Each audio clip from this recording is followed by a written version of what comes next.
You are watching Father Fish. Now please enjoy the video. You are watching Father Fish. Now please enjoy the video.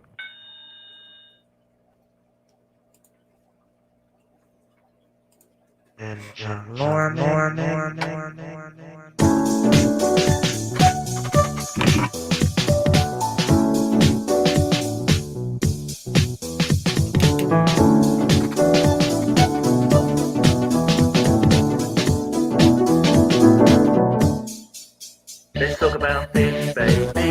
Let's talk about you and me. Let's talk about fish, baby. Let's talk about you and me. Let's talk about all the good things and the bad things that may be. Let's talk about fish. Let's talk about fish. Fish.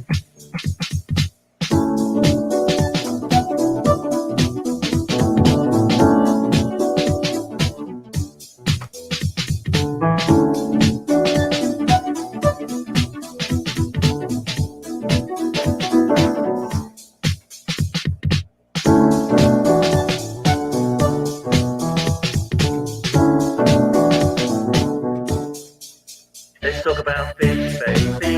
Let's talk about you and me. Let's talk about all the good things and the bad things that may be. Let's talk about fish. Let's talk about fish. Fish.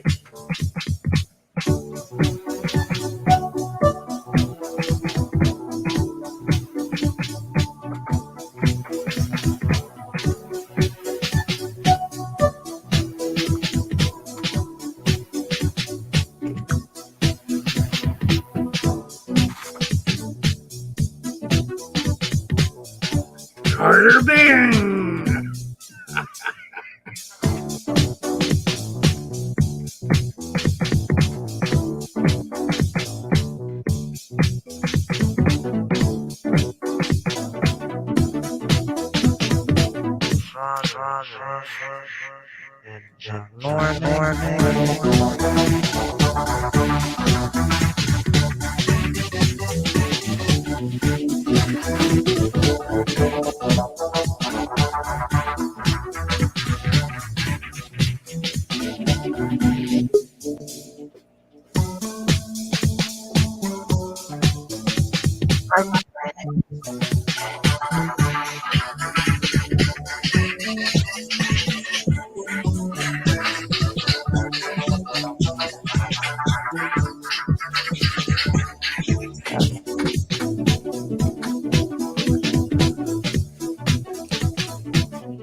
Let's talk about fish, baby. Let's talk about you. I have no idea if this is working, but I can't hear anything, so. And the bad things that may be. Let's talk about fish. You've got your volume on. Let's talk about fish. Fish.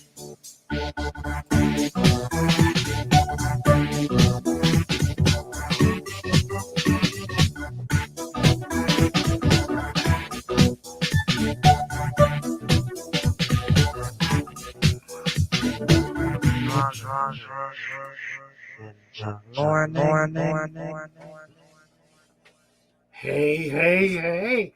How are you? Let's see. I've got. All right. Is my mic or is the sound working? No, you've got your YouTube sound on. You need to turn the volume off on YouTube. Your YouTube sound is on. Okay, your volume on. Yeah. Your YouTube sound is on. Turn the volume off on YouTube. We're getting the feedback. I think I did it. Are we good? Yeah, I think that's it. Yeah. Perfect. Good job. Goodness sakes, we got a mob here. Hi guys. Hi. Corporal is here. You want to come up? Anymore. Come join us, please. Yeah, Mr. Corporal. Aquatic News. Hey. Scott Stankovich. Christy. Hey, Christy. Carter Bing. Scott Skull. Glenwood, MX Rider. Glenwood is here. Oh, That's I Alpha. like Scott's question, but we'll get back to him. Oh, goodness, look at that. I have a question about Livebearers. Oh, dear. Let's see if I can read it. Go ahead and read it. I can't read it. I need to get the other. He says in the last 60 days, every baby has been female, and he's running low on males. I'm wondering, is that something to do with the temperature or the pH? I've heard that sometimes has an effect. I think he's talking about live bears. I don't know what, maybe they're guppies or endlers. I have no idea. Well, I don't know. I mean, it may be that they're still juvenile and haven't differentiated yet. It's pretty unusual to be exclusively female. No, I don't. There are fish that are affected by temperature, but I don't believe that the live bears that we have are among them. Okay. Joshua Sitting is getting some chores done. He'll dine quick and pop up. Wonderful. Oh, well, if he, in the spirit of chores, I've got, I need to put a pizza in the oven. It's been crazy. I cooked a pot roast today. Well, I don't know if everybody likes my kind of pizza. It's really truffle oil and mushroom with with a cauliflower crust and pesto. Whoa. I know. I it's like I'm in Austin, Texas or something, but I don't live in Austin. Buddy, put pineapple on it. I'll eat it. Well, no, that's what my husband likes. The pineapple, right. Yeah, he does. Yeah, Josh thinks it's got something to do with Corporal temperature. Jagger. Yeah, sorry. Corporal Jagger agrees with the temperature deal with the live bearers. I don't know. I've never noticed it with live bearers. How big are these fish? Are you sure they're mature enough? I mean, they may simply still be juveniles. Press Alpha says put kiwi on it. Kiwi. He's saying I can tell sexes on LB. What's LB referred to? Live bearer. Are they old enough though? I mean, they could be half an inch, and the males could not be differentiated yet.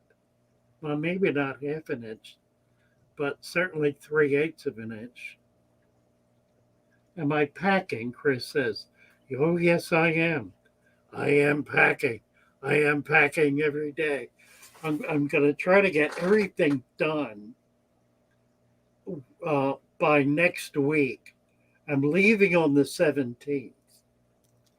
And I'm going to take my laptop, my tablet with me and my phone. And I'm going to try to go live on Discord while I'm on the road. That should be fun. So we'll see if we can do that. If you're not over on Discord yet, by all means, get over there and, check it out. Live is simple there, and it's a lot of fun.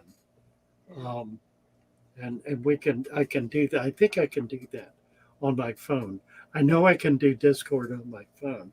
So I've got AT&T, which should give me an adequate signal. Most of the time I'm on the road. Don't do 5G. Apparently their towers are not consistent. Oh, really? Yeah. It works really fast for 2 minutes. Oh, really? Yeah. I don't know. Nothing.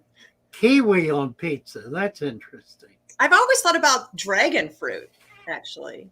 Oh, that would be cool, wouldn't it? Yeah. There are a lot of possibilities. I saw something yesterday about kiwi, and they were giving it a different name. I can't remember what it was. It was like green fruit or something.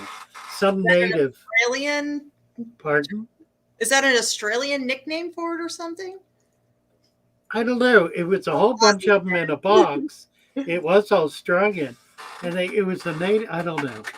There's apparently a native name for kiwi that's not kiwi, I guess. All right, so Wendy's got something special to show you. Come on up, Wendy. Let's see what you're talking about. Gracious. Oh, what else? Let's see if I missed anything. Don't think so. Chris Trapp says he's moving too, and it's a ton of work. Lord knows. Pallas Flavius. Frank is here.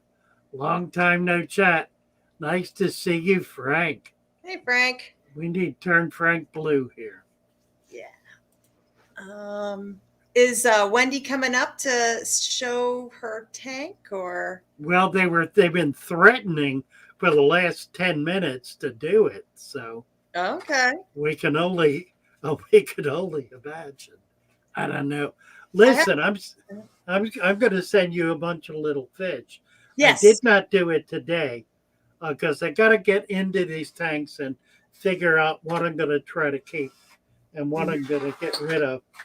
I'm gonna give all of the waru to a local biologist to hold on to, and then once I get a tank up there set up, I'll have Andres at BioAquatics ship me some of them. Okay. What happened to my wrench? You have it now, Frank. YouTube. YouTube plays games. Yeah, you have to be signed up. Excuse me. You have to be subscribed to the channel. Otherwise, you lose it. I mean, you can have it during the show, but if you come back to a subsequent show, it won't be there. But I just gave it to you, Frank. You're there. You're blue. All right. Geo Tank Mates. Hey, Geo. Nice to see you. Samuel Schultz is here. Mm-hmm. Samuel of Koi fame. Samuel the Koi artiste. Okay, here, Putty Tang is here. Oh, look, he just picked up play sand. My go-to. Oh, Putty Tang. Oh. What you got I love that name. Is that a crypt? Yes. Yes, it is, isn't it? Yeah. Let's see. Oh, there we go. Oh, what a gorgeous Severum. I love Severum. It's a big, beautiful male. And what are these guys? There's a blue. That blue one likes to show off.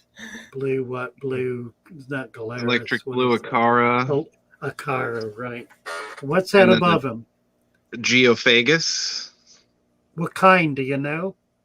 I don't know. I don't know either. And then Love got Geos. The red and blue Colombian Tetra. I had a couple of those die off, so I'm going to need to restock the pack. And then my one and only remaining Corridora. Oh dear. But my tank, strange little animals. He's gorgeous. How big is he? Oh gosh, he's a little over 6 inches. Oh my, he's pretty big. Yeah, he's barely a year old. So he's got another 2 years. Yeah, you gonna find a female for him? I don't know if we'll still be able to find the Severums. Are they in that? Are they in that top 2,000 list? It hasn't passed yet, and it looks like it might be shut down. It might not go through. But we'll see. Hopefully, hopefully, and at best. My tank is not as pretty as it used to be. It kind of got neglected for a couple of months, and now I'm trying to recover it. And I think it looks really pretty the way it is.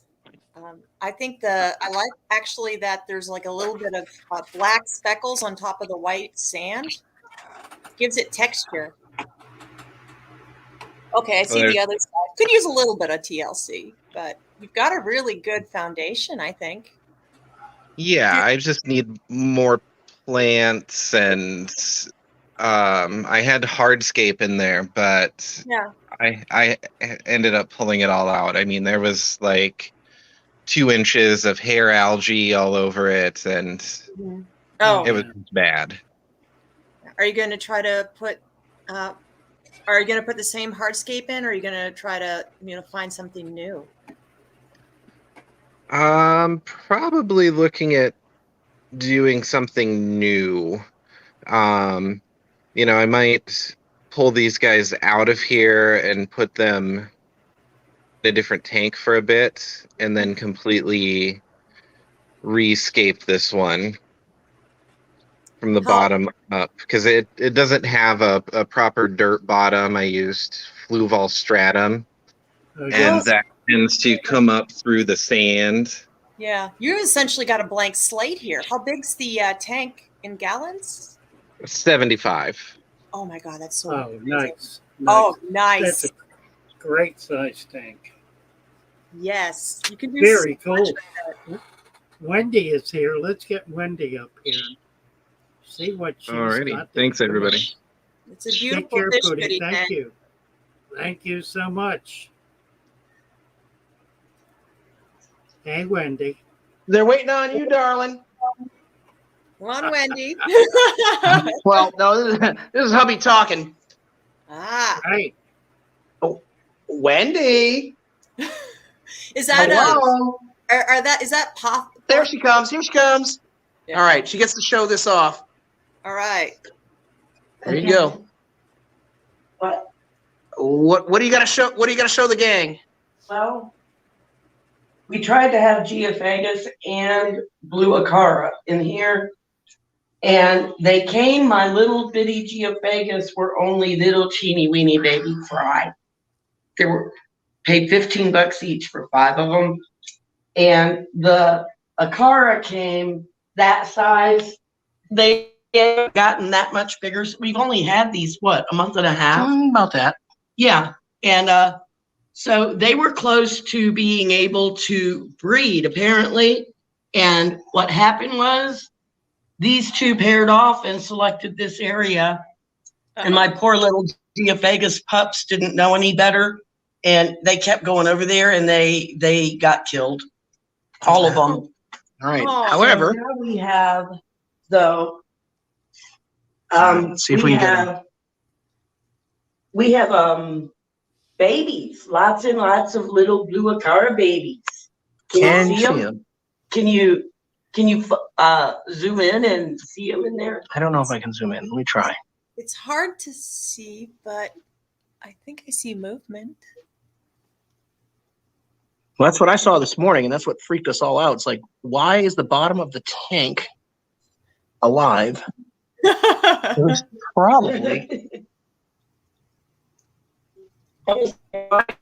Keep attacking me when I was trying to trim back my anacris and stuff back there. But they created a nest. There's probably right now. There's a whole bunch of them. Man, I wish I could get a better view. I'm trying to get a good view. Well, you can absolutely see. So these are not. There's one out. There's one outside. You're right. Am I going to get him? See him right there? Oh yeah. Anywho, unfortunately, they're very smart about how they nest. Which come on, guys. Like they're all out like 10 minutes ago. And so the amazing thing is that sometimes you lose and sometimes you win. Now, a couple of questions. Oh, look at him. He's just sometimes you lose and you win both. Yeah. And we weren't successful with the little puppies.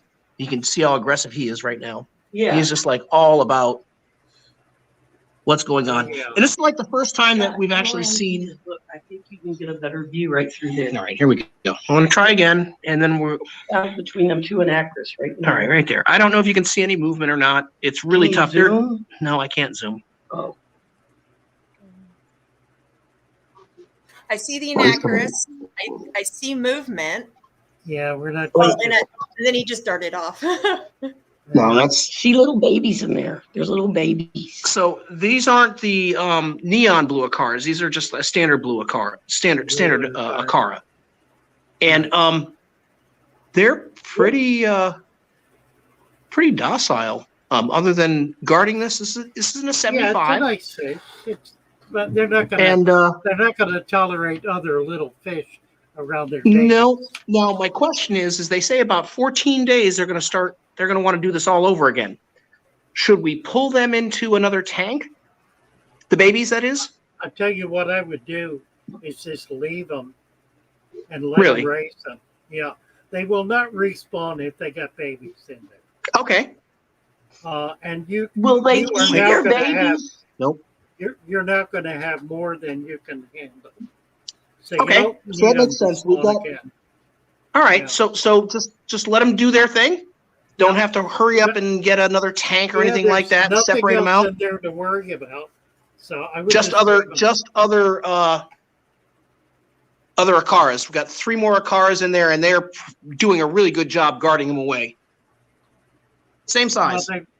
Well, yeah, it's up to you. You might want to take them out because they will Okay. eventually kill the babies. And just leave it a family affair. Okay. So take the other Acaras out and have them pull the other Acaras out and leave them as a family. I would do that. Absolutely. And they'll take care of their fry and won't eat them. You were right. They won't eat them. They'll take care of them. Okay. There's our answer. Very good. Thank you very much, Father Fish. Well, Thank you for having us on. You And bet. Wendy Good to says see hi. you. And the doggies say hi. Very nice. Oh, And the other doggies say hi. And the Bye, monster guys. says hi. the monster. All right. Y'all have a good night. Thanks again. Bye, Be guys. blessed. Offended. Oh, I love Funny that. stuff. Oh, Mixed Rider, I really want to go back to this real quick before we lose it, but Mixed Rider wanted to know if he could put in fish, he or she could put in fish the same day as the deep substrate tank setup. That was one that was earlier, I think. Yeah, what I usually do is put plants in the second day, and then maybe a few fish then, or a few fish the third day. So give it at least one day to settle down. Get your plants in before the fish, and then put fish in. So you can do like set it up day 1, plants day 2, and then a few fish day 3. And that'll work pretty well. Mm-hmm. And don't worry about ammonia, because if you got a lot of plants, they're going to absorb the ammonia directly. Let's see. Geotank mates picked up play sand today, and the father fish soil comes in the mail tomorrow. It probably will be Monday. I shipped it today. Right weekend ahead, hopefully. Well, maybe we'll. I shipped some earlier. Maybe that's what it's. I don't know. Anyway, good luck with that. It all runs together after a while. Really. The play sand is interesting. What you want to do with the play sand, it's very dusty. It has a lot of clay in it and a lot of particulate matter. So you can't pour it into the tank, because if you do, it'll just turn the tank brown. What you can do, however, if you're setting up your tank, is put the dirt down and then put the dry play sand right on top of it. Put a plate or a plastic bag or something so that when you put the water in, it's not hitting the sand, not stirring it up. If you'll do that carefully, you don't need to rinse the sand. And it's good not to, because the tiny little dust, the tiny particulate matter in there is very good for the substrate. So if you can get away with it, you got to be careful not to stir it, because it's real dusty. Most people will rinse it, and that's just a lot safer. I know EJ rinses hers. I do, but I also get in. I'm constantly rearranging plants that are in the substrate, or like tweaking this or tweaking that. So Yeah, that does stir it up. So it does, and so it does get messy. That's my pizza. Hold on. The pizza just clicked. Let's see. Who was saying something of the red fish? Where was that comment? Scott thinks the Geo is a Braziliensis. Might be. I don't think it is, but it might be. Verily wants to get an axolotl. I think they're wonderful. I'm going to get some when I get up to Maryland. That'll do real well in. Pardon? Yeah, you'll be able to.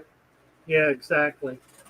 I'll be able to mix them in with tigers, actually, because I'll be able to get tiger salamanders up there as well. I know where some colonies are living.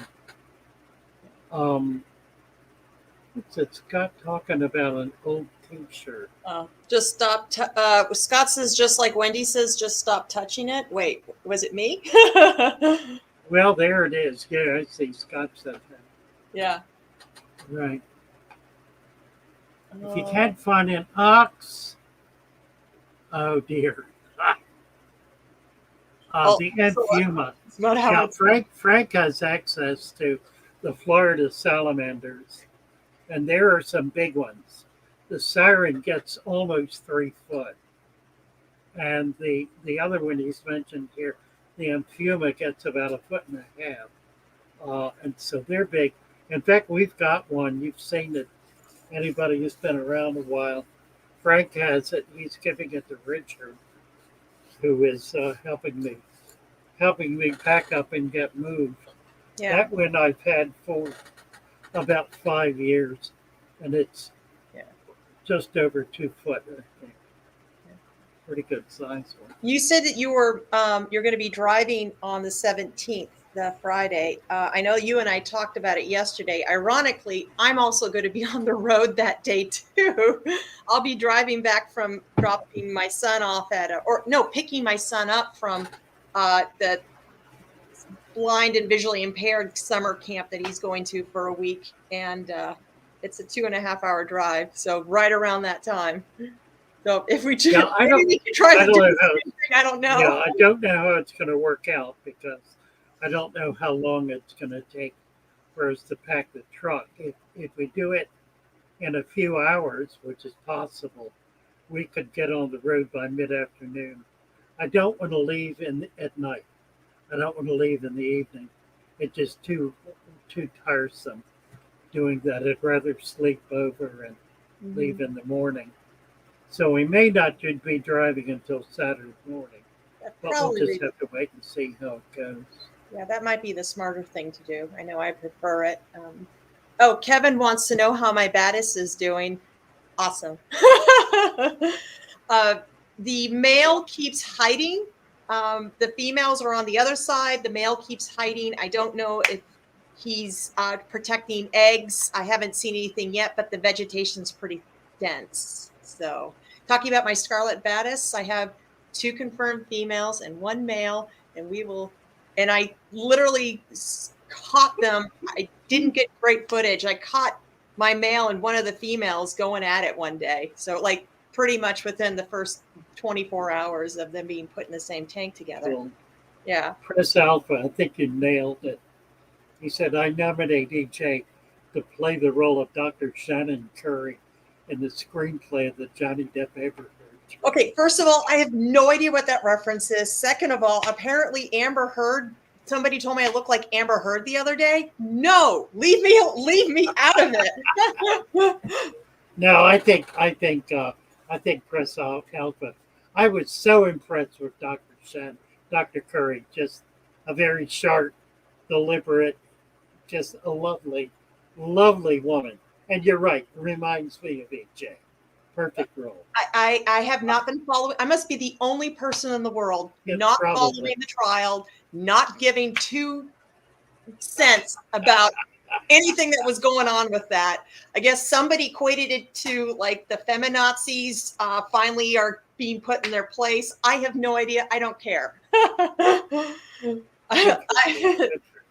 I live in Texas. I don't need to like.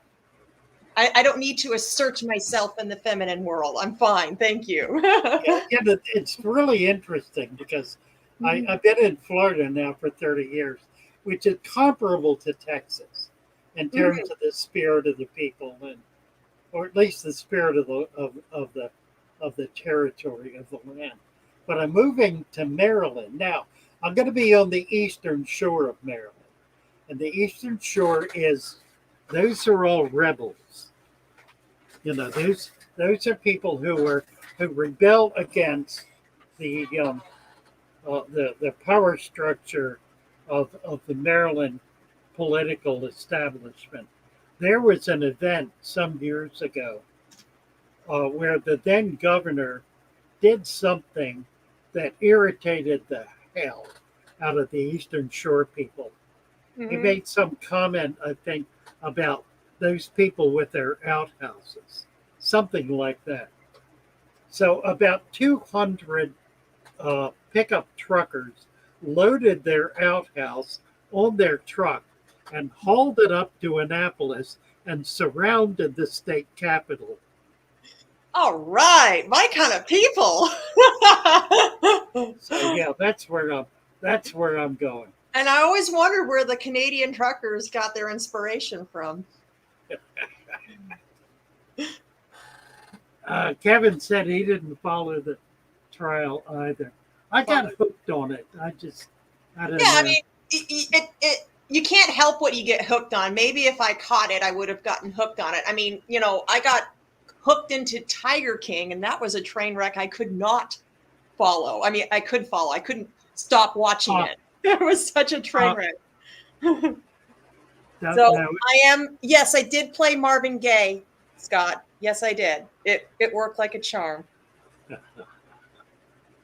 Have you all been listening to, what is the name of it? Lord. An a cappella male choral group. A cappella male choral group? What? That sounds like a singing role? Pardon? That sounds like a singing group, a cappella? Yeah, it is. Yeah, Down Home, I think. Is it okay. Is that what they call it? Oh. Yeah, I'm totally lost in the chat. Well, except I'm just seeing the ones at the bottom, which is Kevin wants to go back and buy a beta fish. What's the diamond scale beta? Yes, it is. Home Free, it's called. The group is called Home Free. Home Free. Yeah, and they have a bass on there who is a basso profundo, who is way down in the cellar. It's amazing voice. He's like an octave lower than the lowest note on the piano.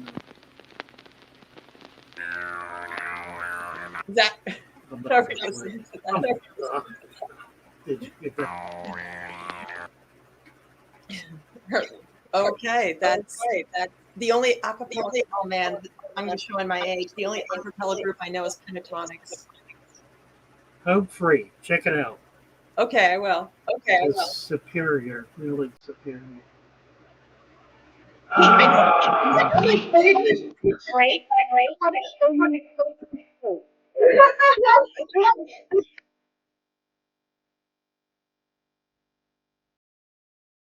Hear that bass? It's very nice.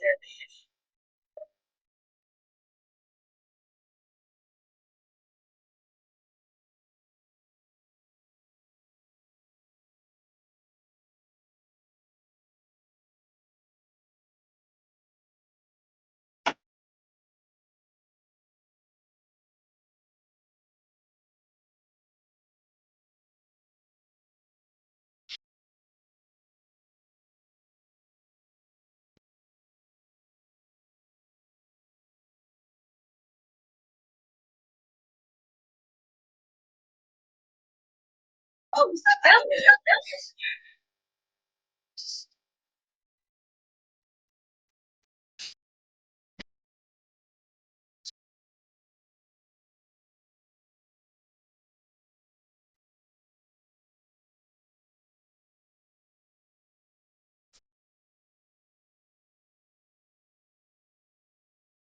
That drum is all right Yeah, there. yeah, All of it. right there. Yes. You're going to show my son this. And amazing. Okay, it's far more masculine than feminine. Well, here's the base.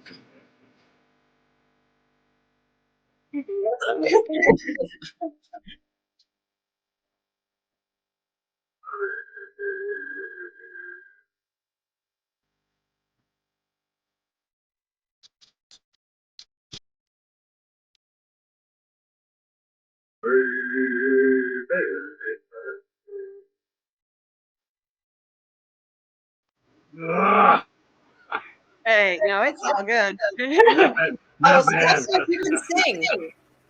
Say what? Scott says claims you can sing. So, feel free. I love it. Yeah. Hey, I want to show you kind of it. I don't know if it's fully done yet, but that 29-gallon that I was working on for my pea puffer with the hardscape.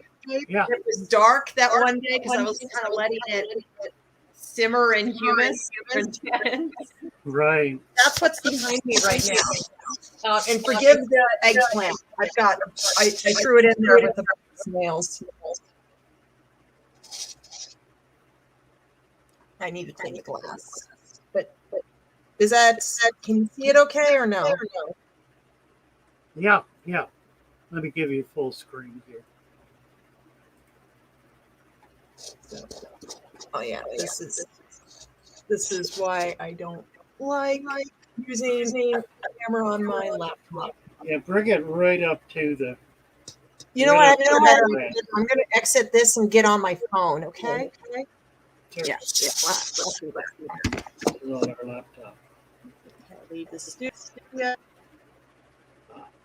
She'll be back, folks. She'll be back. All about base and no trouble. Yeah. I am so knocked out by that group.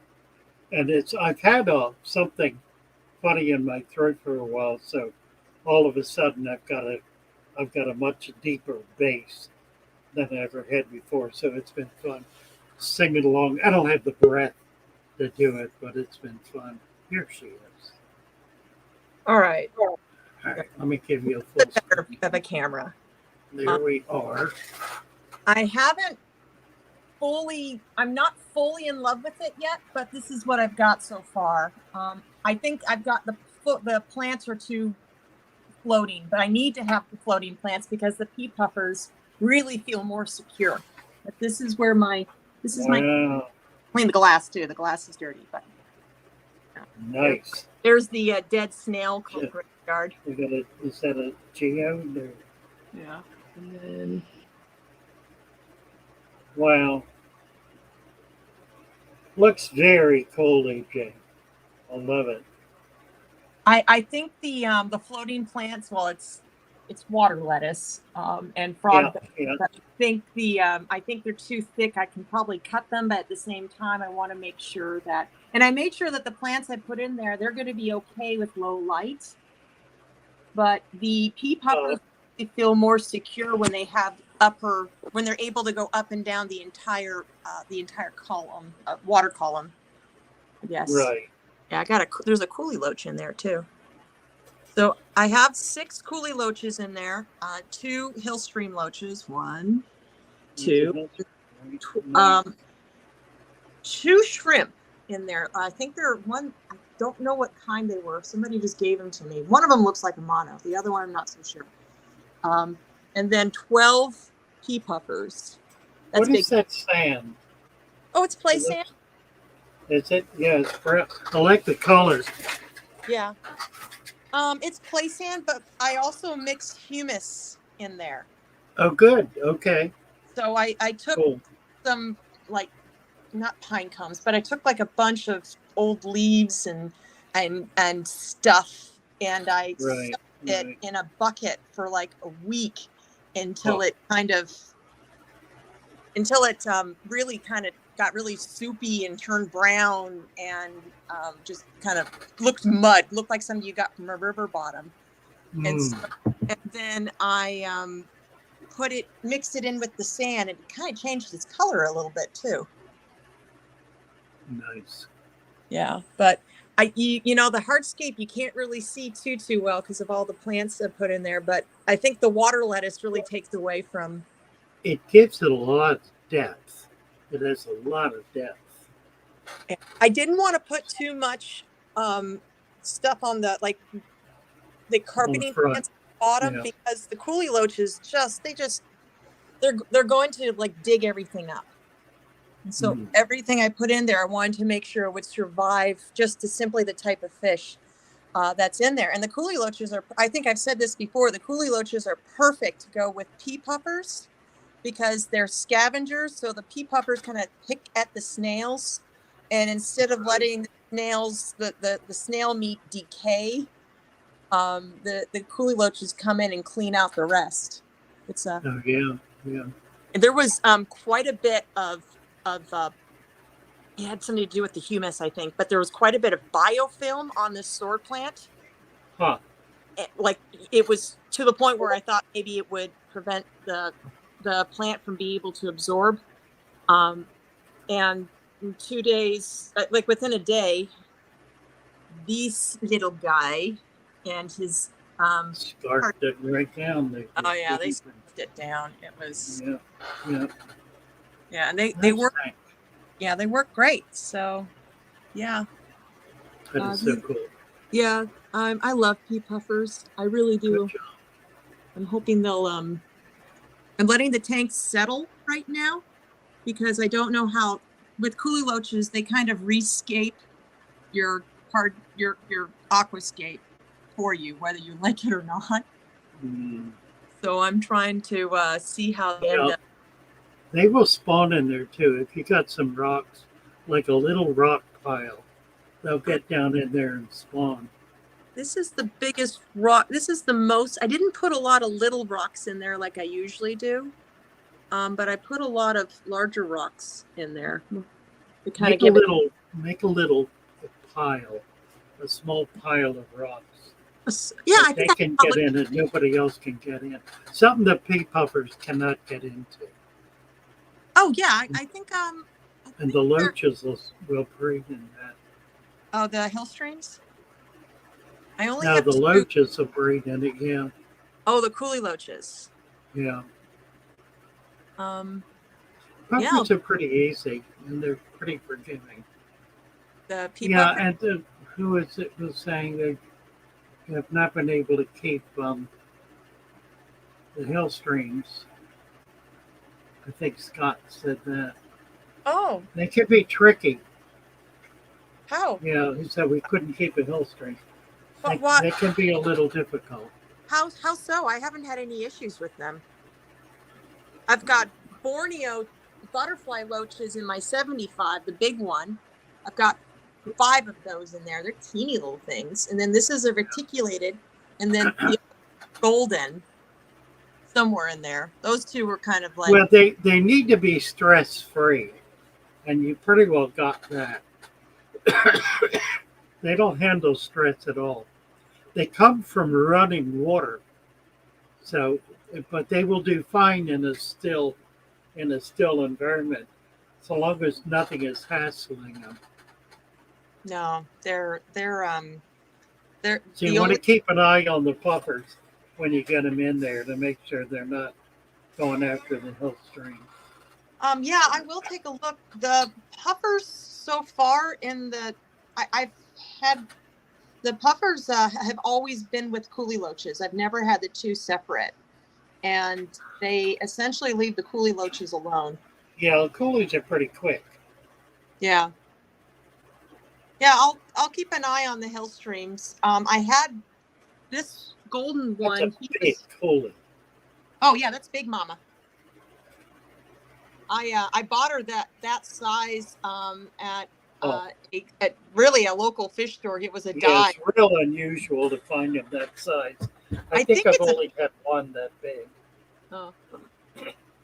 Yeah. Well, I mean, the others aren't as big, but they're getting up there. But yeah, this one's she was in a single tank in this fish shop dive, I want to call it. Oh, And $3, I had to take her home. yeah, you bet. Yeah. Nice fish. It's hard to get them that size. I don't know how old she is. I Probably just think five or six, I would guess. okay. Yeah. How long? She came out of somebody's tank. Oh yeah, no doubt. She was all alone in the tank. It was clear that, you know, she wasn't a baby. Somebody gave it to the guy, and I don't know when or what the circumstances were, but she's having a great life now. Nice. Yeah, she's got 5 others. 1 other striped one and 4 black coolie loaches. 4 black, yeah. So, and that was another reason I don't think they'll cross. You want to get some more straight. I do? Okay. Coolies. Yeah. Oh, I don't think they'll cross with the black. It's a totally different species of fish. Is it? Oh, well, do they feel comfortable schooling together though? Oh, I think so. Yeah. Yeah, they're not an aggressive animal at all. I just don't think that they will breed with the blacks. Oh, okay. Hey, if anybody knows how to sex a coolie loach, now's the time. Good. Well, that's a female. Guaranteed. Guaranteed. Her name's Big Mama. That's when I took her home. Right. Yeah. And then, I mean, I can give you like the different personalities of the pea puffers, but essentially at the end of the day, they're still kind of, you know, deciding whose territory is what. Takes them a few days. They've only been in there since, I want to say what's today's date? Friday? Of course it's Friday. They've only been in there since Tuesday. Oh, okay. Yeah. Or Wednesday. I can't remember. Oh, there's the big guy. He went back in there. They're usually a lot bolder, but I'm not usually up there with a camera in their face. So, yeah, that's it. That's all I got. Cool. I'm going to sign off. Yeah, I'm going to sign off on here and then come back up on the laptop.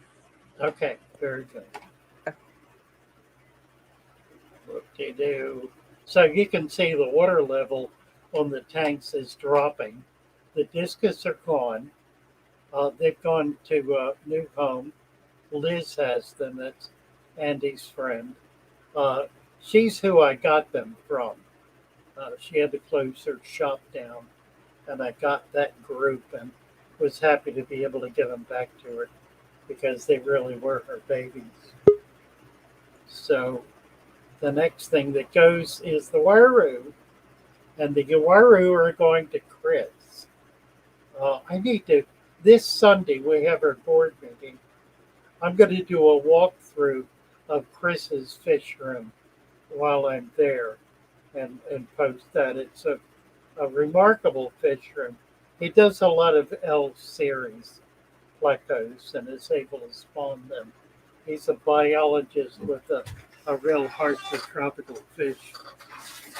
One of the top biologists in the state actually works for the state park system. All right, what else we got here? Scotty, beam us up. With a sponge filter and lampi killifish. Yes, I have. I love my plants.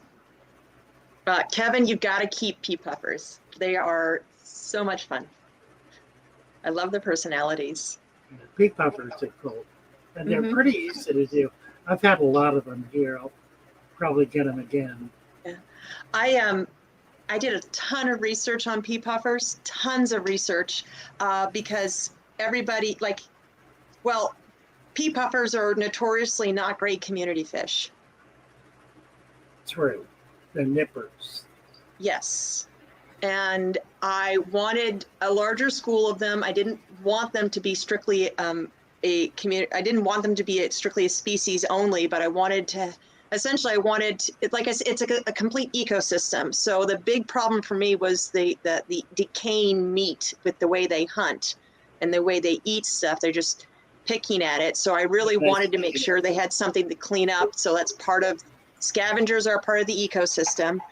I needed to make sure that there was at least something in there that could cohabitate with them that can eat algae as well. So I have hill streams. I can probably put autosynchronous if that doesn't work. Kevin's here. Oh, hey, Kevin. Yay. Hey, guys. How are you? Good. How are you? Wonderful. Good to see you. So hang on. Let me turn this around. I wanted to show you guys. I got a group of 7. They're called greenback bleeding heart tetras. Oh, how nice. They're pretty rare. Hang on. I don't think I've ever heard of them. Their colors are amazing. So like here they are here. I don't know if it's probably hard to see. But that's a beautiful tank. They have a bunch of like rainbow colors on them and stuff. It's really cool. Are those green neon tetras? Those are cardinals. Cardinals. Okay. All right. That gives me an idea of what the size is now. So I know how big cardinals are. Yeah, I got some rams in here. Some ember tetras, and then I recently put in those bleeding hearts and some glass blood fins. Where did you get the bleeding? Where did you get the I'm sorry, what is the name of the tetras again? The greenback bleeding heart. Yes, the greenback. Where did you get them? So I have I call him my fish guy. He's like an importer. And I got him from him. He has like a website. He runs everything out of his house. Nice. You should look up aquaticclarity.com. Aquatic Clarity. That's his website. And he does ship fish too. Aquatic Clarity. I want to say I've seen that name among the lurking that I do routinely. Okay. Yeah. I do a lot of lurking. This is my 33 long with the lights kind of turning off, but with my chocolate gouramis. Oh, I love chocolate gouramis. Wow, nice. The lighting that you have on your tank just gives it so much depth. It's beautiful. Thank you. What kind of soil or substrate is that? So this is Miracle Grow organic dirt, and I capped it with pool filter sand. Yeah. Cool. So you purposely put a dark substrate on there. Oh, look at the gourami. It's so cute. That's a licorice. Yeah, they're such a nice fish. Actually, the play sand or the pool filter sand I got was completely white. Right. So this is all like leaf litter that broke down. Cool. Detritus. It's all detritus. It's humus. Yeah. Humus. I love eating hummus. Perfect.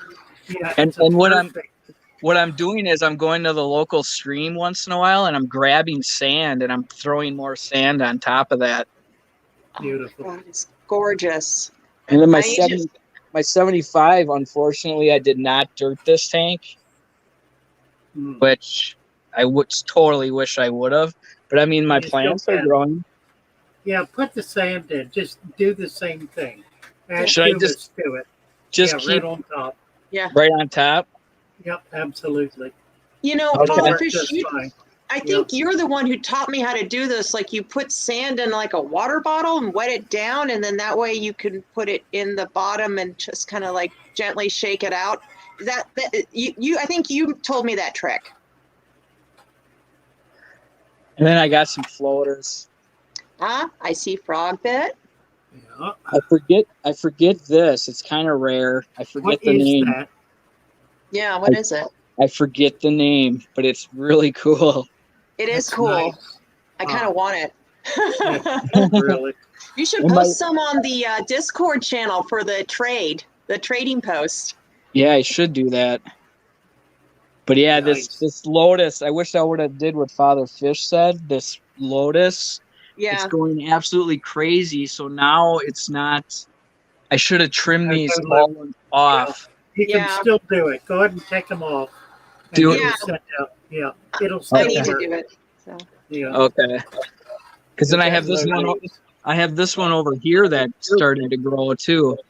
Nice. Yeah. But well, all right. I just wanted to show you guys. Terrific, Kevin. Thank you. Keep it up. Hold on. I need to grab my pizza. Okay. Thanks, Kevin. Yep. Very nice. Well, the pizza girl's gone. I want some pizza. I cooked a pot roast today, and I really would prefer pizza. More Sandbell. Where's the Sandbell? I packed it.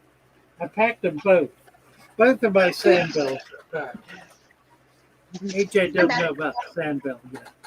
Sandbell? What's a Sandbell? Well, they're packed up. I have some school bell, like a big school bell, that every time somebody mentions sand in my daily morning streams, I ring the bell, the sand bell. And then Lee made a sand cap, a baseball cap with sand glued to it. So we had a sand cap and a sand bell. That's cute. I like it. Yeah, I haven't done that in a long time. Well, what can we do to put like leaf litter? What kind of, do we have a leaf litter bell or a leaf litter hat or? A leaf blower, I don't know. A leaf blower, oh, that's kind of noisy. I'm just saying, if we're going to, we have a sand cap, but we've moved to the next level. Right. Yeah. Verily likes the little pizza bites. Oh. Now, what do you have on your pizza? Tell me again. It's I'm gonna regret it because I always get stuff stuck in my teeth. It's cauliflower crust, mushrooms, and truffle oil with herbs. It's your classic. Yeah. Cheese. You have cheese on it? Yeah, of course I got cheese on it. I got like Parmesan and Gouda. I know. Oh. Yeah. How about the tomato? Fancy. Any tomato? Tomato? No. I don't actually. No tomato. Oh, glory! A muck bucket mop. Oh, I like that. Yeah. A muck of it. Yeah, that's a good For idea. the leaf litter. That would work. A muck bucket mop. We'll do that. I am so looking forward to this move because it'll be a brand new start, and I really need a new start. I've been stuck here in hell in this halfway place. It's not hell. It's more like halfway between heaven and hell. What's that? Purgatory. For a year and a half now I've been here, and I am so over it. I'm looking forward to getting back in Maryland, get some weight off, get out and be more active. I want to do some videos of the environment up there, the marshes and the bay and the acetic ponies and just the whole thing. It'll be great fun. I'm looking forward to watching you on that journey, especially being able to see what kind of things. Well, I come from a warm, like you said earlier, Florida and Texas, pretty similar environments, both politically and you could even argue environmentally. But now that your environment is changing, it will be opening up a whole new world when I watch you and your journey and what this environment looks like. It's really getting back to my childhood because I grew up on the Chesapeake Bay. I spent all my summers catching stuff back when the bay was much more alive. So I'm hoping to get down closer to the mouth of the bay to be able to, hopefully there'll be more plant life there. That's been the real problem with the bay. They killed off all the plant life. Gonna go exploring in Maryland. Yeah. Yes. New tanks. Yes. I'm totally dumping my saltwater. I'm going to set up saltwater tanks there. Same way I did them here. Go out in the bay and collect the water. In fact, I'm only half an hour from the ocean. Oh. So I'll probably do an ocean tank and a bay tank, a brackish and a saltwater. And we'll see what we get. I'm excited about it. Hmm. Thank you so much, Early. Yeah, I'm excited about it. And I really, AJ, you were asking about this medication. I'm on a new medication for diabetics that's supposed to help you lose weight. I've been on it now for 2 weeks. Oh, I need to take a shot. I should have taken it this morning. I'll do it when I get off here. It's a once a week shot. And what it does is it controls hunger and increases metabolism. What it does not do is make you lose weight automatically. I find I still need discipline in terms of what I eat. So I'm working on that. Once I get that down, I'll start losing weight. Better have crab traps. I do have crab traps. Yeah, I'll absolutely do that. Well, I'm looking to get a little boat, a little rowboat that I can get out. I'm right at the Wicomico River, which feeds out into the Ocean City. No, feeds out into the Chesapeake Bay. So I want to get a little boat I can put out there with a little motor. That'll probably be one of the first purchases I make, is a rowboat on a trailer, so I can haul it around. Your fish room will look beautiful and clean until you start putting stuff in it. So make sure to take a picture of before everything's set up and ready for fish. Well, I tell you, I'm breaking some rules here, because from what I don't have any internal pictures of this place, but it's a cottage. It's a 20-foot by 20-foot cottage, 400 square feet. Now, I've lived in 400 square feet before. I don't have a problem with that. Basically, that's what I'm doing now. I'm at about 400 square foot now. I've lived in a 400 square foot living situation, you know. Yeah. It's not bad. You really can manage with it. Yeah, bathroom, kitchen, bedroom, and then a main room.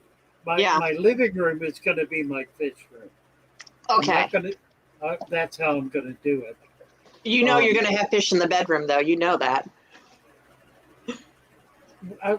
We'll see. We'll see. I haven't done that since I was a kid.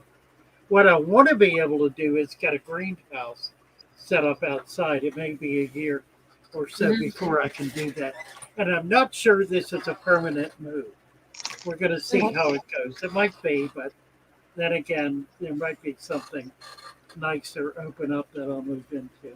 Anyway. The location, though, is perfect from what you're telling me.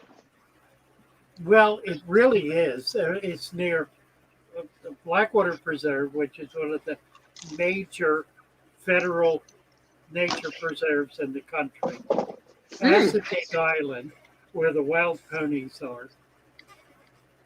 Chincoteague, which is home to the very best crabbing in the bay. I mean, and plus Cambridge, which is half an hour just south of it, is a little town called Church Creek.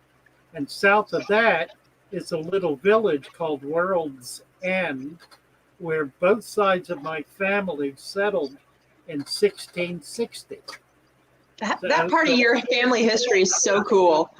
So I'm going to be doing there's a cemetery down there that is an exclusively Foxwell cemetery. So I want to get some videos of that, and maybe Yeah. I'll try to get put in there. I don't know. We'll see. I'm excited for you. Well, I am too. Thank you. It's just going to be a matter of getting up there, and that's going to be an ordeal. But Well, I've got a you know- good friend who's going to drive with me, so I won't be doing it alone. Good. You said you're going to send. Thank you, by the way. What about your plants? Who's taking your plants? I'm going to try to keep them. Okay. I've been thinking about it. That should be pretty easy to do. And when I get up there, it'll be pretty easy to to get them going again. They're a lot more forgiving, so I'm going to try to keep plants. I need to show you what I got today. Yeah, I got an order of plants in. Got an order of plants in today.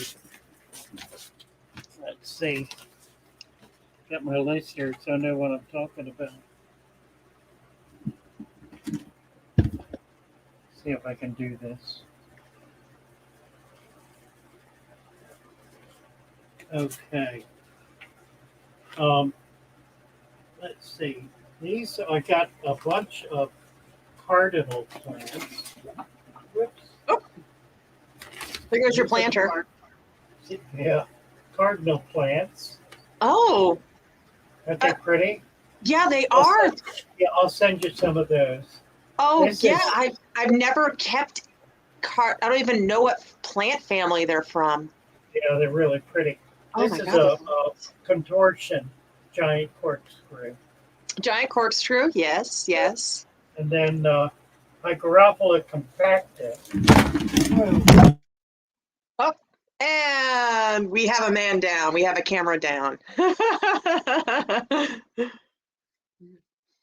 And you've microscope. They're completely jealous. Oh, and I think definitely got frozen as well. Okay, so I guess I could probably put on the pentatonic since we already had the first a cappella group and go from there. Okay, I think I'm back. Oh, you missed it. I was about to put pentatonics on. Okay, let me. The more feminine to the more masculine a cappella groups. All right. Okay, let me try to do this. This is the compacta. Really nice plant. Oh, how do you? That's quite a root system it's got there. How do you keep it? If that's a word. Plant it. Just plant it. Does it need highlight, low light? I don't know. Highlight probably. And then this one is Senegalis. Ammonia senegalis. It's this. Oh, that's pretty. What? So nice plants. Yeah. But that's so pretty, isn't that nice? That cardinal's. I mean that's so beautiful. It's stunning, isn't it? Yeah. Yeah. I feel a little bit behind. So I'm in this new fish keeping journey, and why people don't call plants and fish normal names. I mean, I get it, but at the same time, it's hard to keep track of.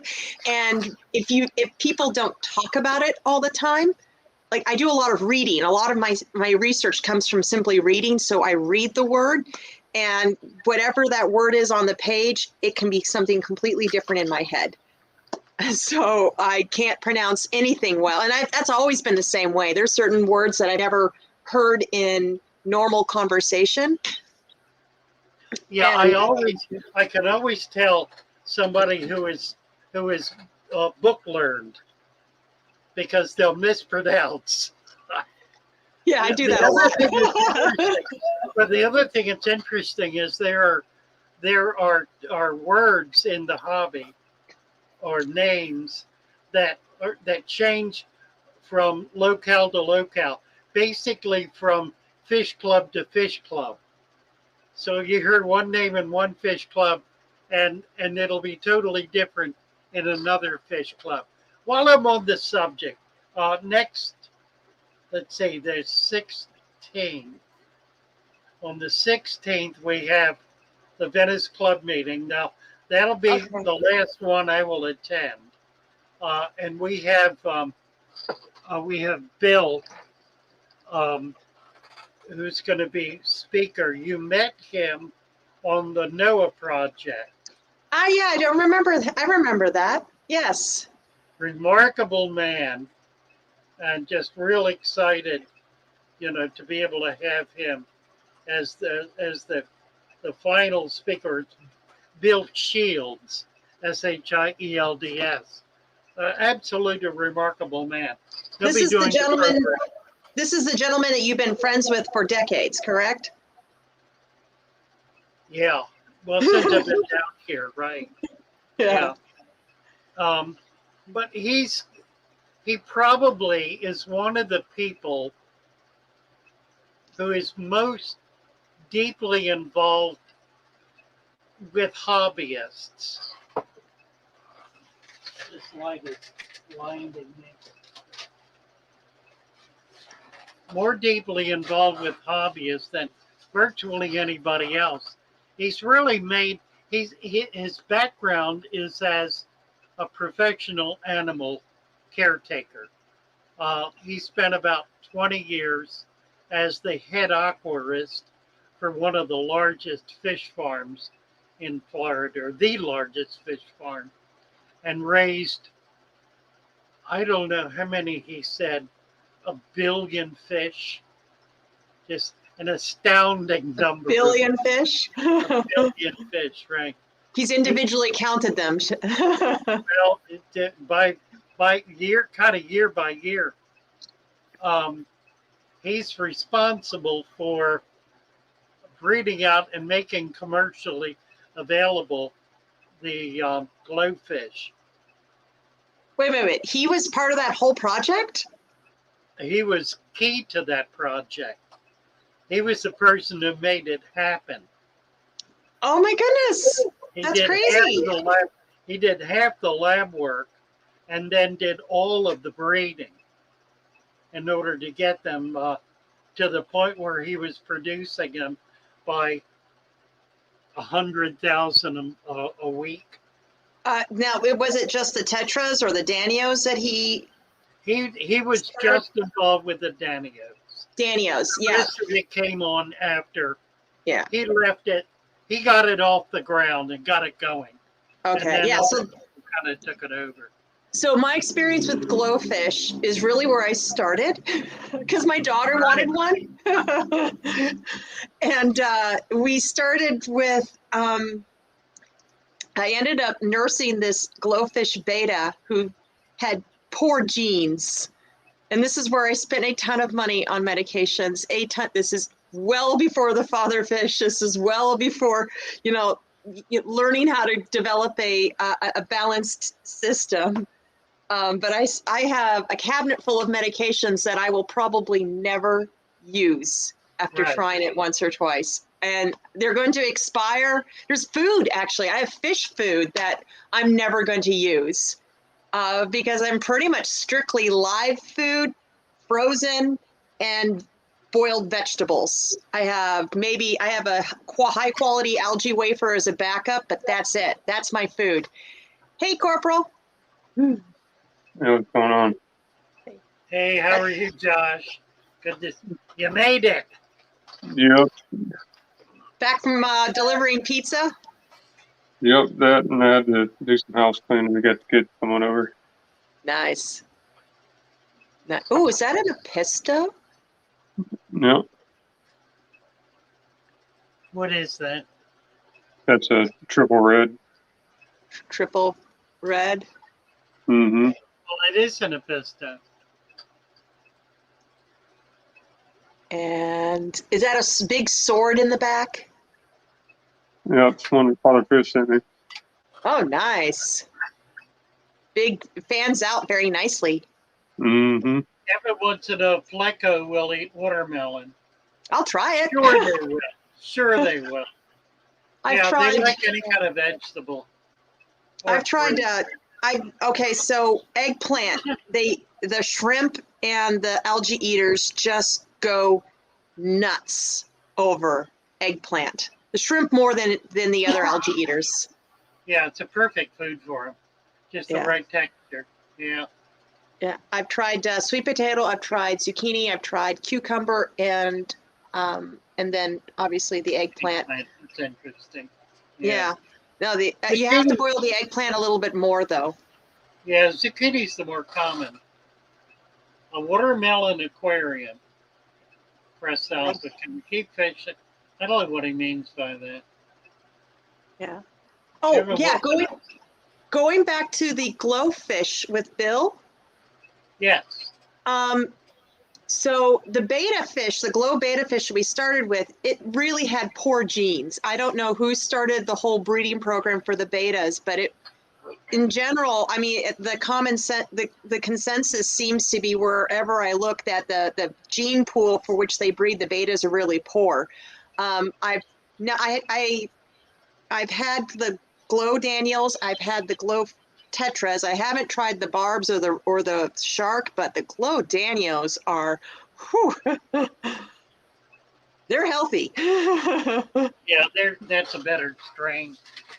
I was disappointed with the betas. I always thought that getting that gene in the betas would create something spectacular, and I don't see it as spectacular.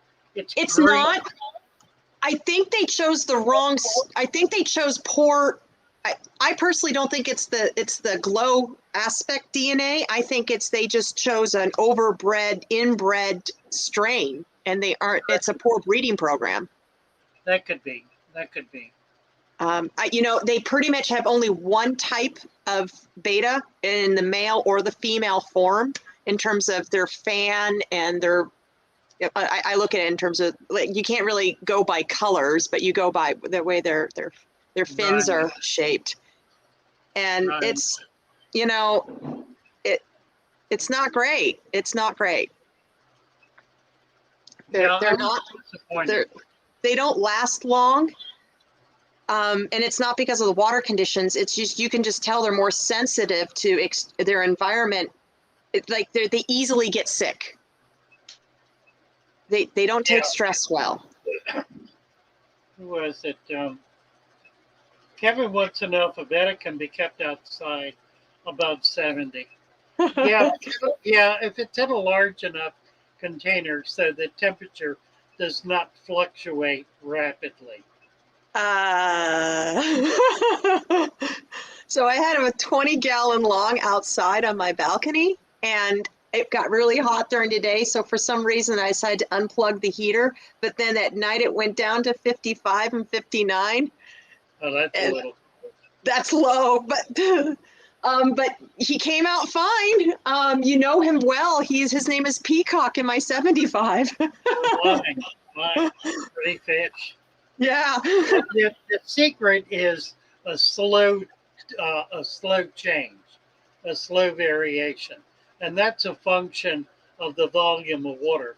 Obviously, if it's in a jar, it's going to change much more quickly than if it's in a 20, 30-gallon aquarium.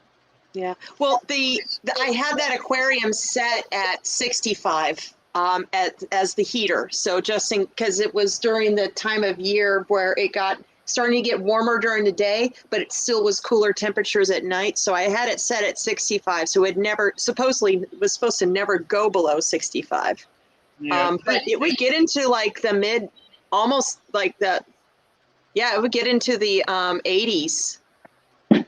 It would get into the mid to lower 80s during the day. And that's quite a temperature swing.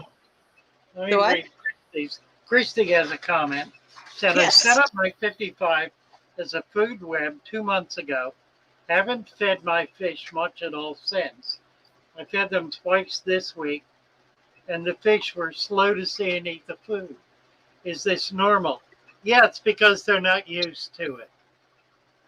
What kind of fish will trigger on feeding, and each day they'll feed more voraciously because they're identifying what's happened. It's a learned response. So it becomes a triggered kind of response. If they're used to hunting and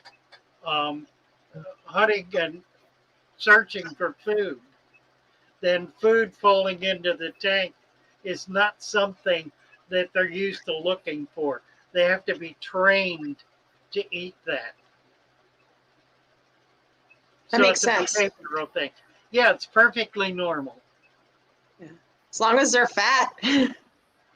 Really? Oh, she's got. Wow, Nate. Very cool. Good job. We need to do more breeding tetras and danios and some of these other little fish. Give people an idea of how they can go about it. If you could do a video, Christy, of how you're doing that, I think a lot of people would be interested. I would be. I think my rummy nose tetras, I can tell there's females and males. I can tell the difference, but I mean, I don't know. I mean, I don't know how to breed them. I've got a female right now. What'd you say? I've got a female right now in a fish that is sitting on eggs in that pot. Ooh. Yeah, nice. Let me see if I can give him a better look. Oh, wow. Wow. That short view doesn't do this justice. Look at it. That nice. What is the large flat leaf plant on the left, Josh? The one in right here? Yeah, that one. Right where That's your finger is. Nubian. That's a Nubius? That's probably. That's a big that's a beautiful leaf. Well, that's something that Father Chris sent me. Only the best, man. Only the best. I need to buy plants from you, Father Fish. I'll get you some, yeah. Oh, I fed baby brine shrimp the other day to the 75 where the pygmy sunfish are. And this is yesterday. And I fed it right around the evening time. And I saw 5 of them come out. They all came out, and 2 of them were clearly males, and they were posturing, kind of jostling for space. And then the other 3 were clearly females. I don't know what happened to the 6th one. Maybe he was there, maybe he's not. But 2 were very clearly males, and 3 were very clearly females. And the females tend to hang up towards the higher part of the tank under the. That's right. Yeah. Oh, it's just so neat to watch them. I recommend everybody get pygmy sunfish, Evergladii, or however you pronounce it. There's a website I came across today, Zen Aqua. Zen Aqua. Zen Aqua. Zen Aqua. The guy just did an Elisoma aquarium that is 6 inches tall. It's about a 10-gallon. It's sitting on a shelf. He's got it designed beautifully. It's just a really remarkable piece. I don't know if I can find that. Look up Zen Aqua. Post that link. Okay. Is it on YouTube? Yes. Okay. Zen Aqua. I think I know the Zen Aqua. Yeah. Josh, keep talking about your tank. It's gorgeous. I had somebody else ask about this center plant right here. I want to say it's a melon sword. Looks like it. Let me see if I can blow it up. No, it's not a melon. A melon is more round. I got you. It's an Amazon. I think it's an Amazon. Yeah, because it's got some nice markings on the leaves, and they get a little pink under the light in the center. Oh, it's got some color on it? Mm-hmm.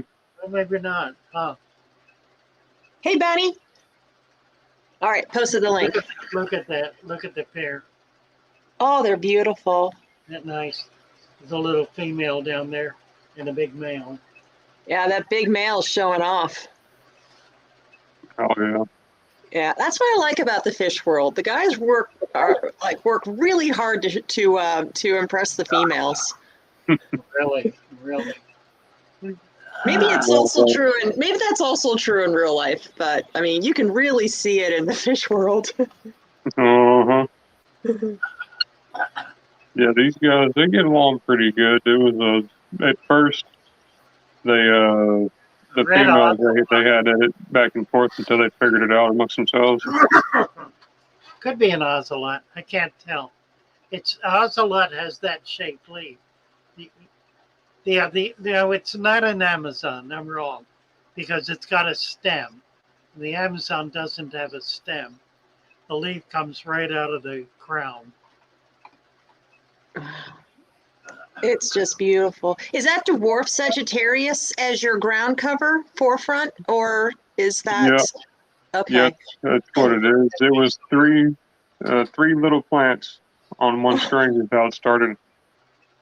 I love that. That's nice. Oh, that's nice. Ellie says it's a red flame sword. Okay. There it is. Yeah, that is. Yeah, I think that I was reading that having dwarf sedge as a carpeting plant, you just keep it really trimmed, really low, is a great way to go if you're doing low tech. Or actually, I might do that with my I might end up doing that with my pea puffer tank, because dwarf sedge is very difficult for the coolie loaches to how do you put it? They're always like mixing stuff in. Oh man, I can't talk. It's Friday. You know what I'm talking about, where the coolie loaches go in and they dig around the soil, dig up plants. Yes, dwarf sedge. They've got nice strong roots. I had a weather loach that used to get into the roots of plants to get the snails out. What did you say? I'm sorry. Oh, weather loach. Oh. Yeah, I used to have one of them that used to get into the roots of plants to get the snails out. Yeah, that might have something to do with what's going on. Yeah. We catch them wild here in Florida. Alex said he caught some in Seattle wild. Yeah, the weather loaches? Weather loaches, yeah. Yeah, they're native out there. Yeah. Was it weather loaches or dojo loaches? It's pretty sure it's weather loaches that you can get out there in Seattle or in the Washington area. Yeah, he said weather loaches. Well, he said dojo and then weather, and then I got confused. Maybe I'm confusing the channel. Oh dear. I don't know. Let's see. Bunny Viper wants to know if pygmies can live with guppies. Yeah, they can. Not a problem. The only issue is that the guppies will hunt down the babies.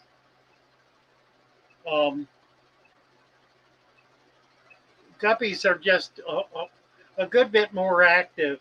The pygmy sunfish is a very inactive fish. They don't move around much. They don't swim around. They're kind of a lurker. They'll sit in one spot and then dart to another spot. So they're like a dash, dash, dash. They don't swim slowly anywhere.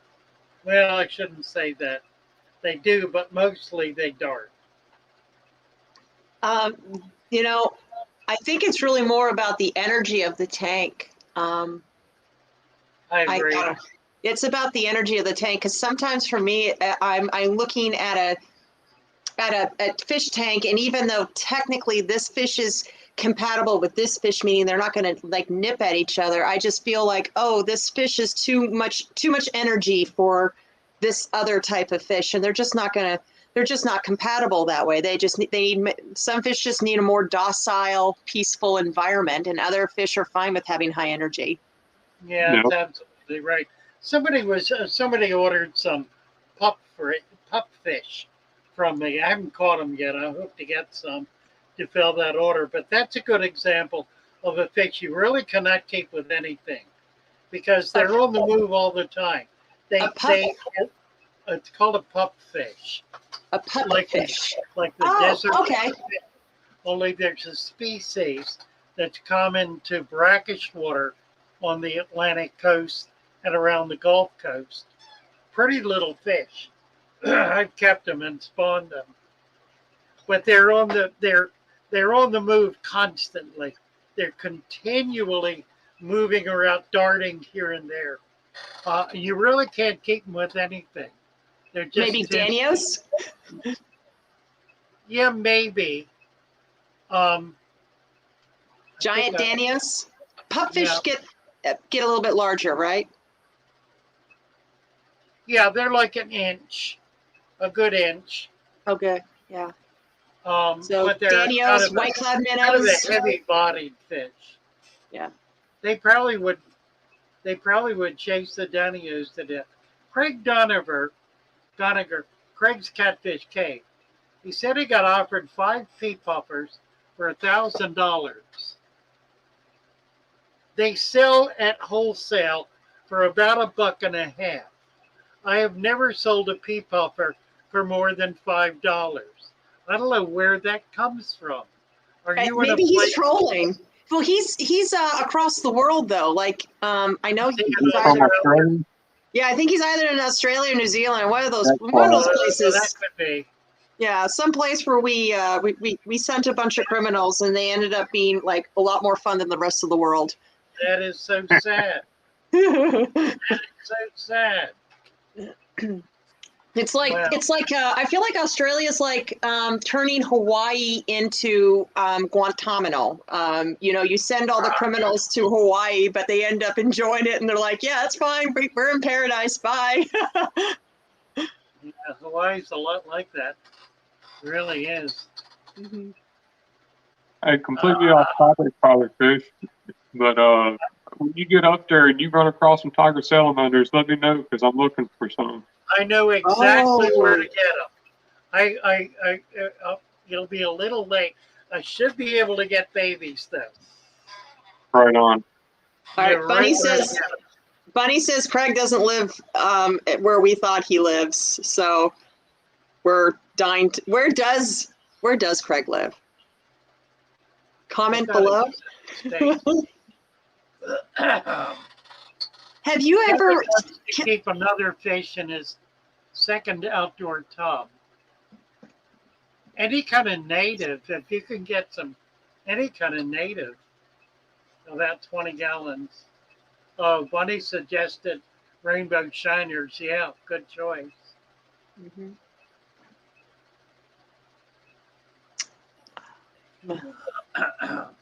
Zymon's going to bed at 3 o'clock in the morning. We're keeping people up here, keeping the Europeans up.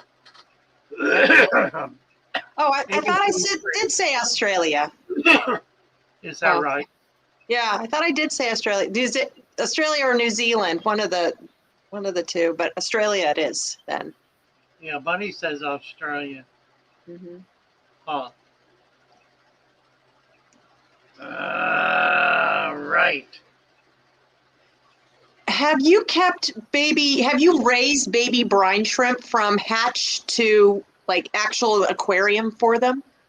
I'll tell you what, my daughter, when she was 6 years old, took a little 5-gallon tank into her classroom that had salt water in it and brine shrimp. And that tank raised like 3 or 4 generations through the school year. There were never a lot of them, but there were adults in there and babies. You can do it. The best way to do it is to set up a tray outside. And you got to put it where it's not going to rain in it. So it needs some kind of a plastic cover so the sunlight can get to it, because it needs to grow algae, green water. That's what they eat. But you want to keep the rain out of it so it doesn't dilute. But okay, so you can grow. I guess that's a stupid question. Of course, you can grow algae in salt water. See it all the time. I have a covered balcony. That should work fine.